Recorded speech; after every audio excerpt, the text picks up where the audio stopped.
Okay, akaongeza akalungi atulaba era ayikumide ku BBS Terefayina rutembe rwa Ssaabasajja Kabaka era nga bwetu betongera okubanga tukuweereza nkwebaza yasobodde okubanga ogiteekako n'ogitumbuula ate n'ogitumbiiza bonna ne bagiwulira nti kweri ya Ssaabasajja Kabaka eraga era eyogera. Nze Arafat Musoke tuba tuyingire ne programu Omunaala nga bulijjo lunaku Lwokutaano ku ssaawa kasazibanga ziweze 3 okutuuka ku ssaawa 4 tuba tuzze okutalaga ensi tubeere nga tukuzunza wano wali tubeere nga tukumanyisa biki ebisobodde okubanga bifa mu bitundu ebyenjawulo. Lunaku lwaleero saagala muntu kutaataaganya, njagala obeere steady ennyo kubanga tugenda nnyo mu lulimi olw'ebyentalo, tugenda nnyo mu lulimi olulimu ebyokulwanyisa n'okutiisa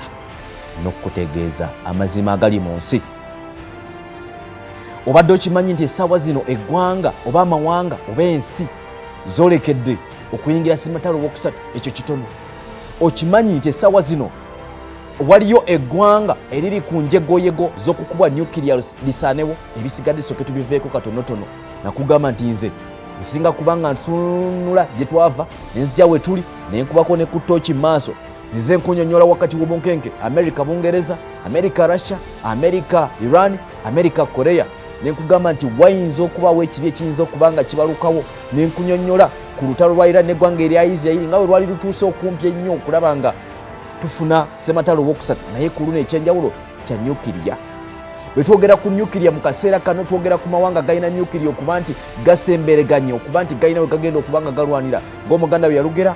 nti enjovu ezirwanira ebisubi bonaabona, tukkaanye nti wali eggwanga limu erirwana n'eggwanga erya Russia, wabula nga gwe bakozesa oba we basinzira okulumba Russia munnange yayinza okuba obusubi ate nga ziri America ne Russia ye enjovu. Lwaki tutandikira wano? Njagala kubanga nkutegeeza butegeeza nti oli w'amaanyi nnyo gwayekumidde ku munaala era oli mwesimu nnyo kubanga no ebisookere wa Ssaabasajja Kabaka ebyongera okubanga bitalaaga. Sigenda kubanga nkulwisawo okujjako okusaba okulula. Wiiki eno bingi nnyo ebisobodde okubanga bitambula okwetooloola ensi yonna atulaba era atugoberera, naye ngenda kubanga nnokolayoko ebimu ku ebyo wadde nga bimu ku ebyo byabadde mabega w'amawulire gasobodde okubanga gakolebwa. Sabbiiti eno tubaddeko mu kibuga Rio de Janeiro mu ggwanga erya Brazil, omukulembeze Lula da Silva era ng'eno wabaddeyo olukiiko tabamiruka olw'amawanga gannaggwadda mu byenfuna olumanyiddwa nga olukiiko lw'amawanga aga G7 oba Great 7. Amawanga gano ng'oboolyawo gateesa ku byenfuna ebiyinza okubanga bitambula, naye olukiiko lusinze kubanga lubotikirwa amawulire ate agatali mu byanfuna, wabula nga amawulire gano gabadde gaanukula oba okwebuuza oba okugezako kubanga gatematema n'okubanga gawa reactions ku bibadde bigenda mu maaso mu nsi yonna.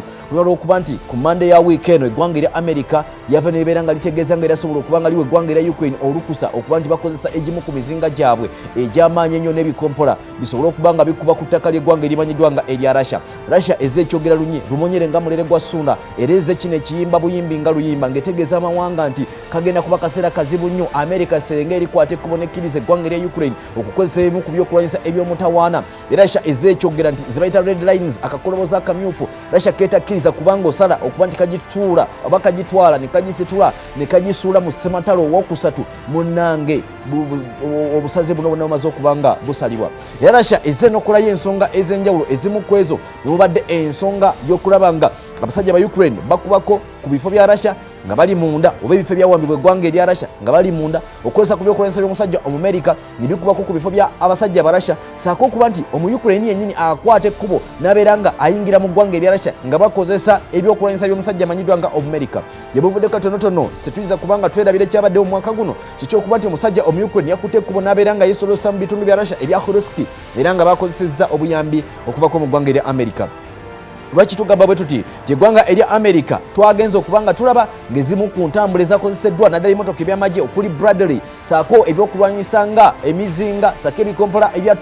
7mm howitzers byonna bibadde bya musajja mu America, wabula ekisinga okubanga kiruma eggwanga erya Russia. Bamanyi nti bulungi nti oboolyawo Ukraine terina abasajja bakugu, terina bajasi bakugu magye gaabwe abasobola okubanga bakwata ebyokulwanyisa bino babyoperating bisobole okubanga bikuba munda mu ggwanga erya Russia. That's why Putin oba lw'ensonga lwaki Putin avuddeyo lunye n'abeera nga agamba nti eggwanga erya America Bungereza ne banywanyi bayingira dda mu lutalo luno era Russia ekimanyi nti butereevu egenda kuba erwanagana n'eggwanga lino oba erwanagana n'amawanga okuli America n'amawanga agali mu mukago ogumanyiddwa nga ogwa NATO. Tukwate ekkubo tukube torch tuddeyo ku katonotono myaka egigenza okubanga giweranga 3 oba tugenda kubanga tuweza 3 gugenda kuba mwezi gwa February nakuso mwezi ejja kuba 24 essaawa zino tuli mu nnaku 10 bukyanga lutalo olutandika yo Russia kyeyita special military operation munnanga atuuliza era atugoberera abantu nga bafusengusa abamu bafudde naye bino munnanga biremeddwa okulaba nga olutalo lugezako okubanga lukomekkerezebwa wakati nga twesunga obanga buli nsi ebadde erowooza nti okujja kwa Trump kugenda kubeera mpaji sedduge mu kulaba nga olutalo lukomekkerezebwa munnanga bino byandibanga bifudde togga oluvannyuma lw'okubanga Biden yaleka nga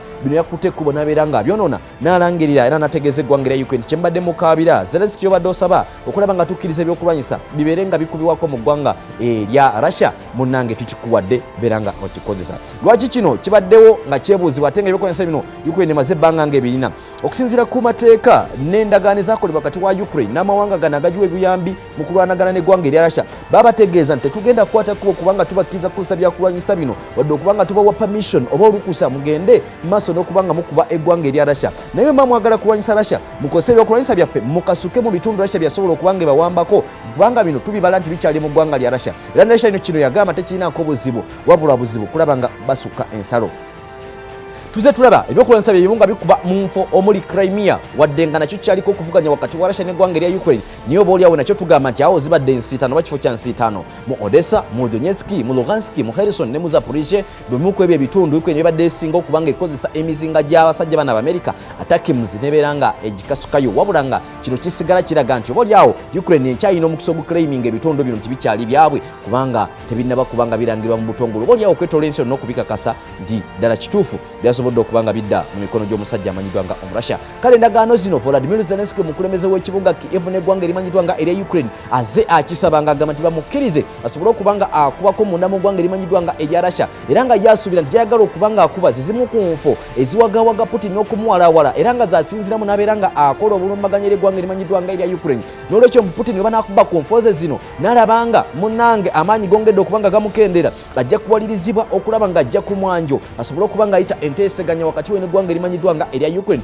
batule olwo olutalo lusobole okubanga lukomekkerezebwa sinakyo kyokka era nga ne Ukraine yasobola n'okubanga ekola akabadi okukwata amagye gaabwe bagatwale mu ggwanga erimanyiddwa nga erya Russia kumpa abaali bakunukiza mitwalo n'emitwalo munnange era kyongera okubanga kiteeka pressure ku Vladimir Putin omukulembeze eggwanga erya Russia n'akakiiko ka Security Council mu ggwanga erya Russia nga kamyukibwa omusajja mukulu amanyiddwa nga Dmitry Medvedev era ngono yaliko katikkiro w'eggwanga erya Russia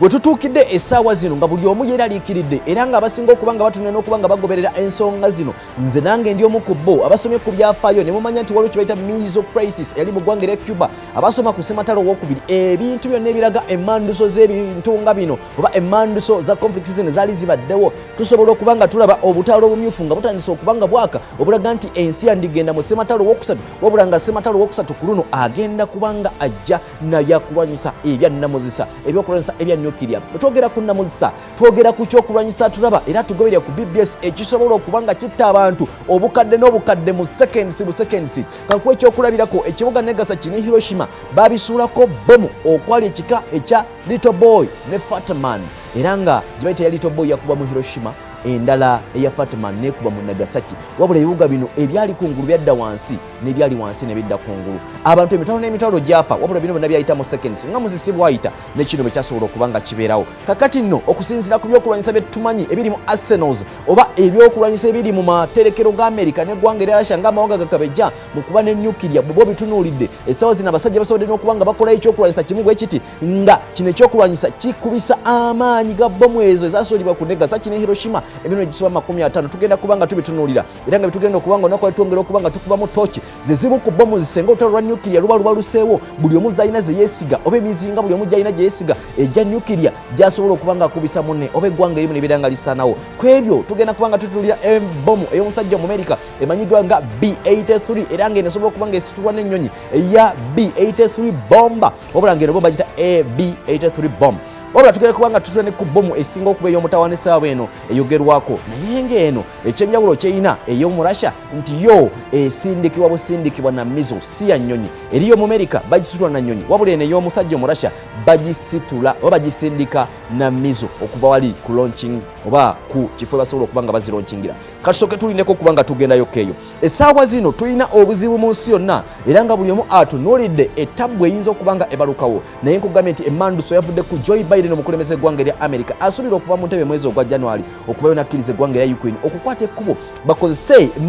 mizo oba ebyokulwanyisa ebimanyiddwa nga ebya ATACMS bisobola okuba nga bikuba mu ggwanga erimanyiddwa nga erya Russia.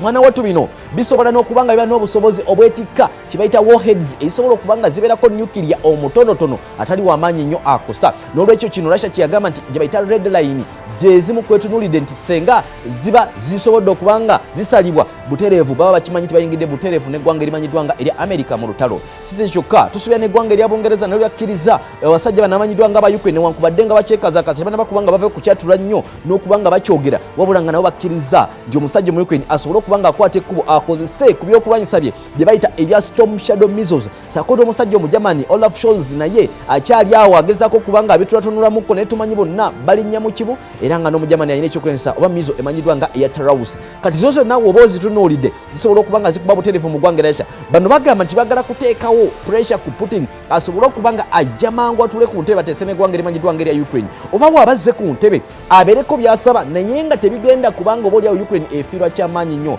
okwawukanako ku Putin essaawa zino waaki abalinako edge waaki abalinako akensuso ng'agamba nti kakibe ki munnange tagenda kukkiriza kuwaayo bitundu byajje ku Ukraine wabula nga ne Trump yamuwagidde era nga Trump agamba nti kyayagala okuba nga agamba Zelensky America tegenda kumuwa byakulwanyisa tegenda kumuwa nsimbi alina okuba nga afuba okulaba nga akola buli kisoboka okuba nti bateeseganya n'omusajja amanyiddwa nga Putin era nga agamba tagenda kwongera ku ssente za muwa musolo wa ggwanga lya America zibawaayo okulaba nga olutalo olugenda mu maaso yagamba nti America bafunyemu kitono okusinga eggwanga erimanyiddwa nga erya Ukraine. Oba olyawo Testama akulemberamu eggwanga erya Bungereza nga Prime Minister saako Olaf Scholz omukulembeze eggwanga erya Germany nga Chancellor saako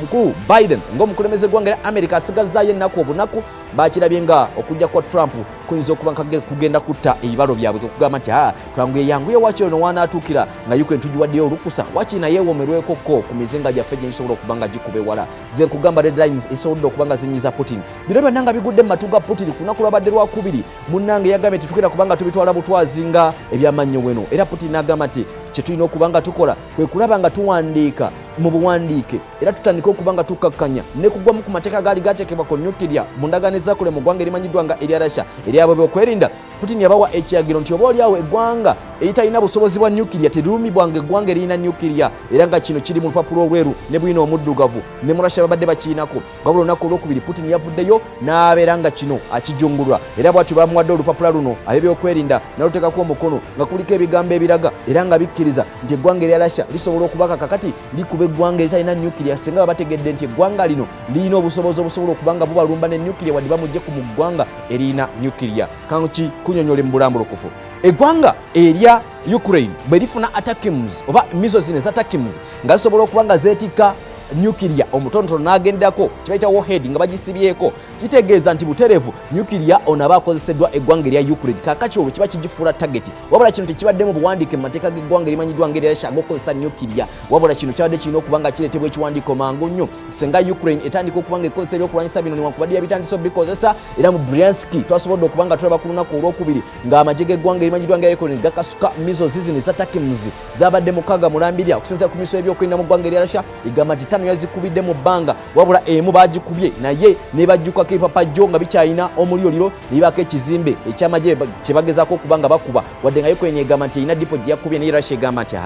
ekizimbe kino bakikubye nga kyamagye tekyabaddemu byakulwanyisa wadde nga kyasobodde okuba nga kifuna obuvune wasobodde okuba nga buva ku bifunfugu oba ku bipapajjo ebyavudde ku muzinga guno. Kakati era ne ku lunaku olwokusatu era tuwulira nga Ukraine egamba nti yakozesa ku storm shadows n'ebyokulwanyisa ebirala bingi nnyo wabula nga Russia egamba nti erina emizinga gyo gyejja okukozesa egya S-400 okulaba nga bakuba emizinga gino. Kati bobozeeyo mu tteeka lino Putin yataddeko omukono ekiwandiiko kigamba nti eggwanga eritalina nuclear tusobola okulikubira ddala senga liba likozesezza ebyokulwanyisa bisobola okuba nga byetisse nuclear. Era ekyokubiri nti senga liba lirina obusobozi okuba nti balina wakiri drones tuze tulaba drones nga zikuba munda mu ggwanga erya Russia nga ziba mu ggwanga erya Ukraine ninga siza ggwanga ddala kano nako kakwata okateeke mu mutwe siza ggwanga ddala wabula drones zino za ggwanga lya Ukraine yezeekolera. Kakati zibadde zeetika ebyokulwanyisa ne zirumba munda mu ggwanga erimanyiddwa nga erya Russia ebakuba dipo z'ebyokulwanyisa ezimu n'ebifo ebyenjawulo era kino Russia ng'esigadde ekimanyi bali mutalo n'eggwanga erya Ukraine. Wabula ku luno senga omusajja mu Ukraine akozesa mizo nga yaggwanga erina nuclear n'alumba Russia egamba nti eba butereevu egenda kwanukula na kulumba ggwanga eryo kubanga eba ekimanyi nti eryo eggwanga lyeryawo ebyokulwanyisa bino eri eggwanga liri n'olwekyo bali babatwala mpolampola ne babawalawala ne babateeka mu ttalo lumanyiddwa nga olwa nuclear. Kino kyonna oba kitunulidde kiba kikulaga nti abakulembeze b'amawanga gano saako omukulembeze eggwanga erya Ukraine ntegeeza America, Bungereza n'eggwanga erya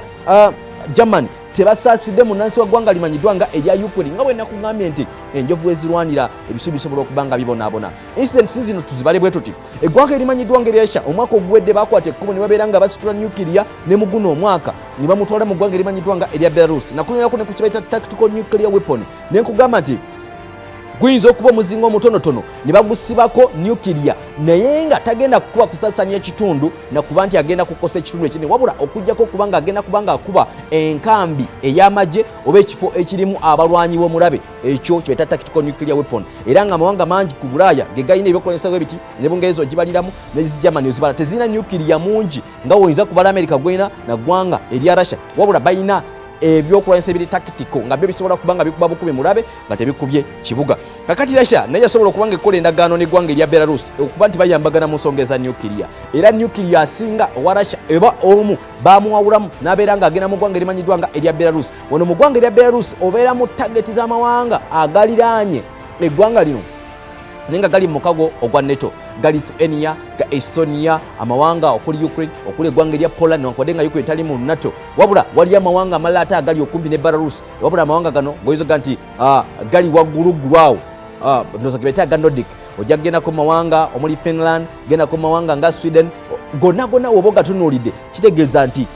wano woba oyagala kugakuba mangu gakubisa nuclear osobola kukozesa ggwanga erimanyiddwa nga erya Belarus ku mukago gwe balina n'eggwanga erimanyiddwa nga erya Russia. Kakati essaawa zino ensi eyolekedde obuzibu bwe tutannaba kubanga tutegeera kubanga tubadde tukyali ku ebyo waliwo n'emikago emirala egirina nuclear naye nga bo bali unruly. Twagenda nitubeera nga tutegeera ku ggwanga erimanyiddwa nga erya North Korea sabbiiti ntono nnyo n'akabikugamba muganda wange tulaba ku munaala wano nenkunyonnyola nti America obuzito bweyina mu nsi wadde super power naye ereza ebintu bingi ereza ebizibu bingi wabula nga eyinza okuba ebisobola niye byangu byakukubikeninga oyagala toyagala akugoba takuta tabulako kyakusuza. Nenkunyonnyola nga ndifalinga ku ssematalo owokubiri nti Bungereza yali ggwanga ly'amaanyi n'eggwanga erimanyiddwa nga erya Germany mu kusikambukana kuno n'okulwanagana kw'olutalo lwali wakati w'omwaka 1939 okutuuka mu mwaka 1945 Bungereza teyaddamu kuba kyekimu. Essaawa zino ne mawanga omukaaga gasinga amaanyi Bungereza teriimu newankubadde ng'ogibala ng'ey'amaanyi naye eramu ku byokulwanyisa era kyangunya amawanga amalala okuba nti gagyeyimbamu ne gaga nti Bungereza tusobola okuba nga tumulwanyisa so takyatiisatiisa mawanga amalala era alina kuba nga yeekwese mu maaso ge nga wali eggwanga erimanyiddwa nga erya America okubaako olutalo asobola okuba nga ayingiramu. Kati essaawa zino bw'otunuulira abanywanyi abalala awali interest za America waliyo emabega eggwanga erya North Korea lyesunga ddala ly'okufuna ku chansi y'emu eggwanga erya China nalyo liri awo lyesunga dda okufuna ku chansi y'emu. Otunuulira ku ggwanga erya Buyindi si bazibu era tebalina nnyo obuzibu na ggwanga lya America naye nabo bazina gunteese era bakutte eriisa erimu balisiza eggwanga erya America bagamba nti naffe twagala kusembererawo mubakirimaanyi dawunifolo y'omuntu yenna tuli mu maaso mu byenfuna n'ebyokulwanyisa naffe tuba tusembera era nakugamba nti Buyindi ekkwata kifo kyakuda mawanga galina ebyokulwanyisa ebyomutawaana agamba atya kojjange era jjajjange Kafumbe Musa wali eseta Butambala bali kubanga otaddeko muli mutya banna Butambala bali kubanga mutumbudde. Kati okuzzaayo katonotono ojja kgenda mu kyondo kya Buwarabu nenkugamba nti emabegako watalaba kubanga okituuka mu kyo kyennyini waliyo eggwanga erya Iran tugambe nti liri mu Gulf Persia eggwanga lino nalyo lina nuclear omusirikire oyagala toyagala era gye buvuddeko Russia n'eggwanga erya Iran balina endagaano ze baakola ez'okuyambagana mu nuclear. Teri mulwatu ayinza kuba yenaga nti Iran erina nuclear wabula abakulembeze n'abakulu mawanga Israeli Germany bavuddeyo nga bagamba kuva mwaka guwedde Iran eri just weeks away okuba nti ekola nuclear kyokka abakulembeze era abakulu mu magye ga Iran bagamba nti nuclear kitono nnyo okuba ntukola ekyokulwanyisa kye. Abalala bagamba nti Iran erina obusobozi obukola nuclear wakiri oba bomu eza atomic nga 5 ku 6 kiba kitegeeza nti bayinza okuba no bagamba nti abasajja bafuna dde ekyokulwanyisa kino nga tebagala kubanga babalangirira kitegeeza ki era bw'otunuulira Iran enfozi yakubye mu Isirairi yakasusa emizinga kikulagira ddala nti awali interest za America singa olutalo luba luseewo nga lwa ssematalo wakusatu America ebeera esigaddewa ekyo nja kuba nti ekubuuza nenkunyonnyola nti ne katujje kubanga nyinawo n'ekitundu maaso awo ngenda okuba nga nkulagako mawanga gasinga okuba n'ebyokulwanyisa by'omutawaana nsigazaayo China, Russia na America. Naye ngenda kuwalirizibwa okusomolerako ebimu ku lutalo lwa nuclear nga tukomyewo katono olw'okuva mu break.